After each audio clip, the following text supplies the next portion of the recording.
ایک دفعہ کا ذکر ہے کہ ایک سرسبز و شاداب جنگل کے دل میں موگلی نام کا ایک لڑکا رہتا تھا۔ موگلی جنگل کی دوسری مخلوقات کی طرح نہیں تھا۔ بھیڑیوں کے ذریعہ پالا اور اپنے ریچھ دوست بلو اور عقلمند پینتھر بگھیرا کی رہنمائی میں وہ ایک بہادر اور مہربان لڑکا بن گیا تھا۔ ہر دن ایک مہم جوئی تھا اور آج کچھ خاص وعدہ کیا۔ ایک دھوپ کی صبح موگلی ایک عجیب آواز سے بیدار ہوا۔ درختوں میں سے ایک دلچسپ چہچہاہٹ گونج رہی تھی۔ وہ کیا ہو سکتا ہے؟ اس نے بلند آواز میں سوچا۔ ماخذ کو دریافت کرنے کے شوقین اس نے چھلانگ لگائی اور عجیب شور کے بعد انگوروں میں سے جھول گیا۔ جیسے ہی وہ جنگل کی گہرائی میں داخل ہوا، اس نے بندروں کے ایک گروہ سے ٹھوکر کھائی۔ بظاہر ایک جنون میں وہ ایک بڑے قدیم برگد کے درخت کے گرد اچھل رہے تھے اور اس کی جڑوں میں چھپے ایک پراسرار خزانے کے بارے میں چیخ رہے تھے۔ موگلی کی آنکھیں تجسس سے چمک اٹھیں۔ ایک خزانہ؟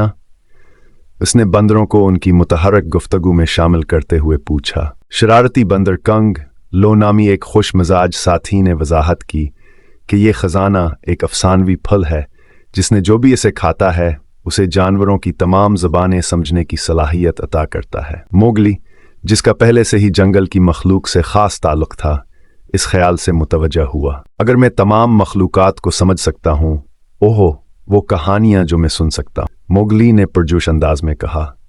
لیکن بگھیرا، جس نے خاموشی سے موگلی کا پیچھا کیا تھا، خبردار کیا، موگلی، خزانے اکثر چیلنجز کے ساتھ آتے ہیں۔ ان خطرات سے ہوشیار رہو، جو بے نقاب ان منصوبے لاحقن ہو سکتے ہیں۔ بگھیرا کی احتیاط سے بے خوف موگلی نے بندروں کے ساتھ مل کر خزانہ کا پتہ لگایا۔ ٹیم ورک اور ہنسی کے ساتھ انہوں نے برگد کے عظیم درخت کی جڑوں کو کھود لیا۔ جیسے ہی وہ ہار ماننے ہی والے تھے، موگلی کا ہاتھ کسی گول اور ہموار چیز سے ٹکرایا۔ مجھے مل گیا، اس نے ایک شاندار چمکدار پھل پکڑ کر فاتحانہ انداز میں چلایا۔ جنگل خوشی سے گونج اٹھا، لیکن موگلی رک گیا۔ فوراً پھل کھانے کے بجائے اس نے اسے اپنے دوستوں بلو، بگھیرا اور یہاں تک کہ چہچہاتے بندروں کے ساتھ بھی بانٹ دیا۔ چاہتے تھے کہ وہ اس کے تحفے میں حصہ لیں۔ جیسے ہی ان سب نے ایک کاٹ لیا، جنگل پر ایک جادوئی خاموشی چھا گئی۔ موگلی نے سنا اور جلد ہی پتوں کی سرگوشیاں، پرندوں کے گانے اور قدیم زمین کی کہانیوں نے ان کے ارد گرد کی فضا کو بھر دیا۔